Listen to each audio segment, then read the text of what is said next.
এক বনে টোনা তার দুই বোন টুনি ও মুন্নির সাথে বসবাস করত। টোনা শহরে এক বড় কোম্পানিতে চাকরি করত আর সেখানেই থাকতো। এদিকে টুনি আর মুন্নি একাই গ্রামের বাড়িতে থাকতো। একদিন টুনি আর মুন্নি দুজন মিলে নদীর ঘাটে জল আনতে যায়। আর নদীর ঘাটে গিয়ে দেখে কাকলি মন খারাপ করে নদীর ঘাটে বসে আছে। কি গো কাকুলি দিদি, এখানে মন খারাপ করে বসে আছো কেন? সংসারে বুঝি কোনো অশান্তি হয়েছে? ও কাকুলি দিদি। টুনি রে টুনি, আমার সর্বনাশ হয়ে গেছে রে টুনি। আজ রাতে এক চোর আমার বাড়িতে যে টাকা পয়সা সোনা গহনা ছিল সব চুরি করে নিয়ে গেছে। আমি যে সর্বশান্ত হয়ে গেছি রে টুনি। এসব কি বলছো কাকুলি দিদি? আমাদের বনে তো এমন চুরির ঘটনা এর আগে কখনো শুনিনি। এ আবার নতুন করে কি ঝামেলা শুরু হলো? তুমি কি চোরকে দেখেছো কাকুলি দিদি? আরে হতচ্ছাড়ি, চোরকে দেখলে কি আর আমি নদীর ঘাটে বসে নিজের কপাল চাপড়াতাম? শোন টুনি, ওই চোরকে বেশ বুদ্ধিমান চোর মনে হচ্ছে। আমি এত লুকিয়ে গহনা আর টাকা পয়সা রেখেছিলাম তাও খুঁজে পেয়েছে। তোরা সাবধানে থাকিস, বুঝেছিস? যে কোনো সময়ে যে কোনো বাড়িতে ওই চোর ঢুকে পড়তে পারে। কাকলির এমন কথা শুনে টুনি আর মুন্নি ভীষণ চিন্তায় পড়ে যায়। আর তারা জল নিয়ে বাড়িতে ফিরে আসে আর বলে, ও দিদি, আমি কি শুনে এলাম কাকুলি দিদির মুখে? বলো তো।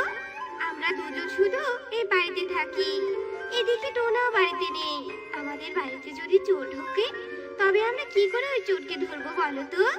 আরে মুন্নি, তুই কোনো চিন্তা করিস না, আমরা দুজন কোনো বুদ্ধি বের করে ফেলবো, দেখিস। এখন যা তো, তুই তোর কাজে লেগে যা, আমি রান্নাঘরে গিয়ে রান্নার কাজগুলো সেরে ফেলি। এভাবেই বেশ কিছুদিন কেটে যায়।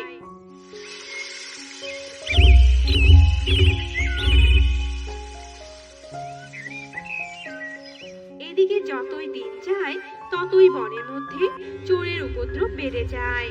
প্রতিদিন কোনো না কোনো বাড়িতে চুরি হতেই থাকে, কিন্তু কেউ আর চোরকে ধরতে পারে না। বনের সবাই অনেক আতঙ্কে দিন কাটাতে থাকে। তাই তাই, কার বাড়িতে আজ আমি চুরি করে খাই? হা হা হা। এই বনের পাখিরা কি মূর্খ, কেউ আমাকে ধরতে পারে না।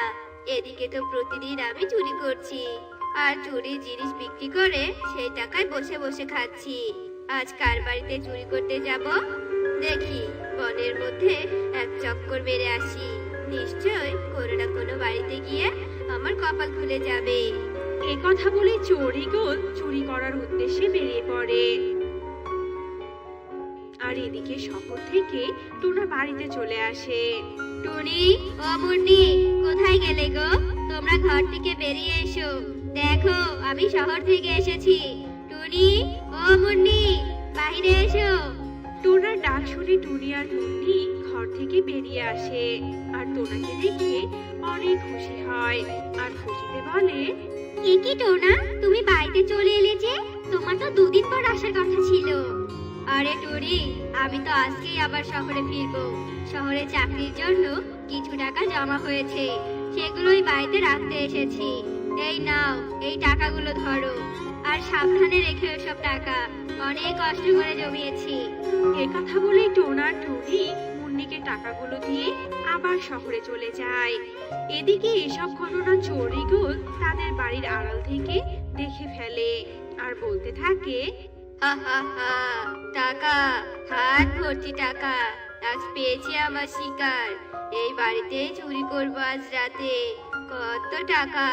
ওই টাকাগুলো পেলে তো আমাকে আর চুরি করতে হবে না। সারা জীবন পায়ের উপর পা তুলে বসে বসে আমি খেতে পারবো। ঈশ্বর, আজ তাড়াতাড়ি তুমি রাত নামিয়ে দাও না ঈশ্বর। আমার যে চুরি করার জন্য আর তর্স হয়েছে না ঈশ্বর। এভাবেই সেই দিনটি কেটে যায় আর বনের মধ্যে রাত নেমে আসে।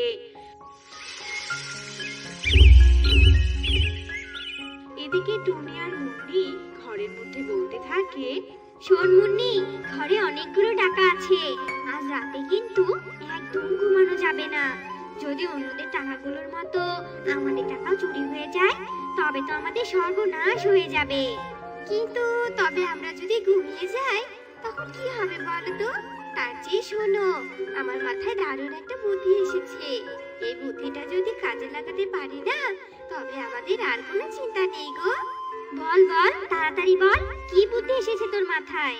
শোনো দিদি, আজ রাতে আমাদের টয়লেটে আছে না, তার দরজায় তালা লাগিয়ে দিব আর আমাদের ঘরের দরজা খুলে রাখবো। চোর যখন চুরি করতে আসবে, টয়লেটের দরজায় তালা থেকে সে ভাববে আমরা টয়লেটে টাকা রেখেছি, তাই সেটা তালা বন্ধ করে রেখেছি। ঘরের দরজা খোলা পেয়েও ওই চোর আর আমাদের ঘরে ঢুকবে না, বুঝতে পেরেছো? বাবা, তোর মাথায় তো দেখি অনেক বুদ্ধি রে মুন্নি।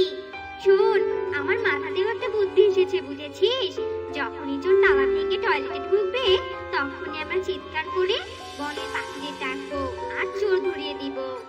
যেই বলা সেই কাজ।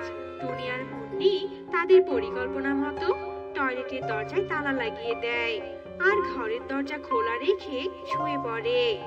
এদিকে চোরগুলো চুরি করার জন্য টুনি মুন্নির বাড়িতে আসে আর বলে, নিশ্চয় এখন বাড়ির সবাই ঘুমিয়ে পড়েছে, এই সুযোগে টাকাগুলো চুরি করে নিয়ে যেতে হবে আমাকে। কিন্তু এ কি, এরা আমার জন্য ঘরের দরজা খোলাই রেখেছে নাকি? কিন্তু ঘরের দরজা খোলা, এদিকে আবার টয়লেটের দরজা আবার তালা বন্ধ দেখছি।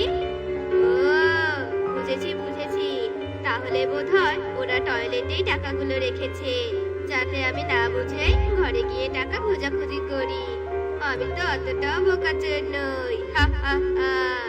এই কথা বলে চোরগুলো টয়লেটের দরজার সামনে যায় আর পড়ে থাকা একটা পাথর দিয়ে টয়লেটের দরজার তালা ভাঙে আর ভিতরে ঢুকে বলে, ছি ছি ছি ছি ছি ছি, কি দুর্গন্ধ, কি দুর্গন্ধ! কোথায় টাকা, কোথায় রেখেছে? ইস, অন্ধকারে তো কিছুই দেখতে পাচ্ছি না। এদিকে ইগলের তালা ভাঙা শব্দে টুনি আর মুন্নি ঘুম থেকে উঠে যায় আর বাহিরে এসে টয়লেটের দরজা বাহির থেকে লাগিয়ে দেয় আর হাসতে হাসতে বলে, খুব চুরি করতে এসেছিলি তাই না চোর? দেখ এখন কেমন লাগে, কিভাবে তোকে বোকা বানিয়ে আমরা এই টয়লেটের দরজা লাগিয়ে দিলাম। দেখ এখন কেমন লাগে, কিভাবে তোকে বোকা বানিয়ে এই টয়লেটের মধ্যে বন্দি করে রাখলাম। এবার বনের সবাইকে ডেকে এনে তবে তোকে বাহিরে বের করব আর শাস্তি দিব। এই কথা বলে টুনি আর মুন্নি সবাইকে ডাকতে চলে যায় আর চোরগুলো টয়লেটের মধ্যে কাঁপতে থাকে। ওরে বাবা রে, আজ আমি ধরা পড়ে গেলাম রে, ছেড়ে দাও আমাকে। বনের সবার বাড়িতে তো আমি চুরি করেছি, এরা সবাই এসে এখন আমাকে ভীষণ মারবে। আমাকে ক্ষমা করে দাও, ছেড়ে দাও। ওরে বাবা রে, আমার চুরি করা শিক্ষা হয়ে গেছে।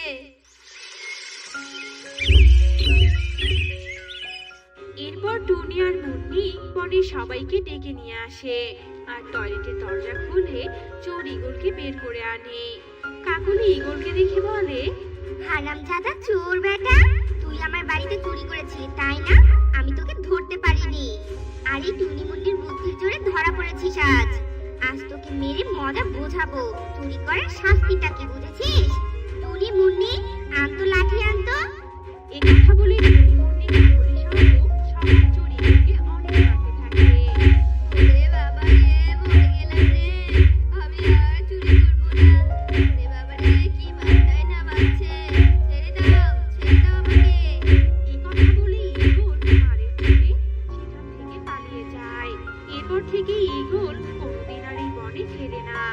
এরপর থেকে টুনি আর মুন্নির বুদ্ধির জোরে পুরো বন চোর ইগলের হাত থেকে রক্ষা পায় আর সুখে শান্তিতে বসবাস করতে থাকে।